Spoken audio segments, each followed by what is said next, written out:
ಇದು ಶಾಕಿಂಗ್ ಏನಕ್ಕಂದ್ರೆ ಈಗಿನ ಪೀಳಿಗೆಯಲ್ಲಿರೋರು ಯಾವ ಮಟ್ಟಕ್ಕೆ ಇಳಿತಾ ಇರಂತ ಒಂದು ಶಾಕಿಂಗ್ ನ್ಯೂಸ್ ಕೇಳ್ಬಿಟ್ಟೆ.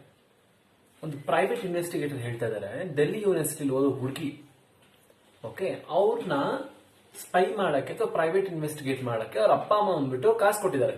ನಮ್ಮ ಮಗಳು ಬಂದ್ಬಿಟ್ಟು ಯಾರೋ ಬಾಯ್ ಫ್ರೆಂಡ್ ಜೊತೆ ಇರೋ ತರ ಇದೆ, ಈ ತರ ಅವ್ರ ಮೆಸೇಜ್ ಬರ್ತಾ ಇರುತ್ತೆ ಅಥವಾ ರ್ಯಾಂಡಮ್ ಆಗಿ ಯಾವ ಟೈಮ್ ಹೋಗ್ತಾ ಇರ್ತಾಳೆ ಅಂತ. ಸೊ ನಮ್ಗೆ ಜಸ್ಟ್ ಒಂದು ಕನ್ಫರ್ಮೇಶನ್ ಮಾಡ್ಕೋಬೇಕು ಅಂತ. ಬಟ್ ಅದು ಯಾವ ತರ ಟರ್ನ್ ಆಗುತ್ತೆ ಅಂದ್ರೆ, ಆ ಪ್ರೈವೇಟ್ ಇನ್ವೆಸ್ಟಿಗೇಟರ್ ಅವರು ಹೋಗ್ತಾರೆ, ಫಸ್ಟ್ ಇಯರ್ ಹೋಗ್ತಾರೆ, ಸೆಕೆಂಡ್ ಇಯರ್ ಹೋಗ್ತಾರೆ, ಏನ್ ನೀನು ಅಷ್ಟಿಲ್ವಲ್ಲ, ಈ ಹುಡುಗಿ ನಾರ್ಮಲ್ ಆಗಿದ್ದಾಳೆ ಅಂತ. ಥರ್ಡ್ ಫೋರ್ತ್ ದಿನ ಒಂದು ಏರಿಯಾ ಹೋಗಿ ಬರ್ತಾಳೆ. ಅವರು ಇಲ್ಲೇನಕ್ಕೆ ಹೋಗ್ತಾ ಇವಳು ಅಂತ ಹೋಗಿ, ಓಕೆ ಏನೋ ತಗೊಳಕ್ ಹೋಗಿರ್ಬೋದು ಅಂತ ಮತ್ತೆ ಅದೇ ಹೋಗ್ತಾಳೆ.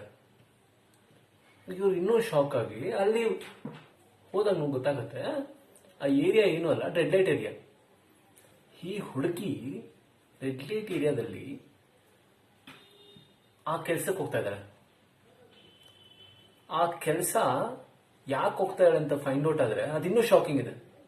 ಅವಳ ಫ್ರೆಂಡ್ಸು ಹೈಫೈ ಪಾರ್ಟೀಸ್ ಮಾಡ್ತಾರಂತೆ.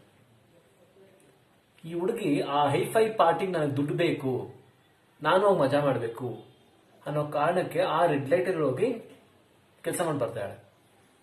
ಅವ್ರ ಫ್ಯಾಮಿಲಿ ಬಂದ್ಬಿಟ್ಟು ಕನ್ಸರ್ವೇಟಿವ್ ಸಂಪ್ರದಾಯಸ್ಥ ಮನೆತನ ಅಂತ ಹೇಳ್ಕೊತಾರೆ. ಈ ಹುಡುಗಿ ದುಡ್ಡುಗೋಸ್ಕರ ಈ ಬರ್ತಾ ಇರೋ ಜನರೇಷನ್ ಎಲ್ಲ ಸೋಷಿಯಲ್ ಮೀಡಿಯಾ ಮೈಂಡ್ ಸೆಟ್ ಅಲ್ಲಿ they are all running. What is the use? ಯಾವ ಮಟ್ಟಕ್ಕೆ ಹಿಡಿತಾ ಇದೀರಿ ನಾವು ಒಂದು ದುಡ್ಡುಗೋಸ್ಕರ ಅಥವಾ ಒಂದು ಬೇರೆಯವ್ರಿಗೆ ಕಣ್ಣಲ್ಲಿ ಕಾಣಿಸೋ ವ್ಯಾಲಿಡೇಷನ್ಗೋಸ್ಕರ? ಇದು ಇನ್ನೂ ಶಾಕಿಂಗ್ ಆಗಿದೆ ಆಕ್ಚುಲಿ. ಪ್ಲೀಸ್ ಚೇಂಜ್ ಆಗಿ, ಬೇರೆಯವ್ರ ಅಕ್ಸೆಪ್ಟೆನ್ಸ್, ಬೇರೆಯವ್ರ ವ್ಯಾಲಿಡೇಷನ್ಗೆ ನೋಡಬೇಡಿ. ನಿಮ್ಮ ಲೈಫ್ ಬೇರೆ ತರ ಇರಬೇಕು.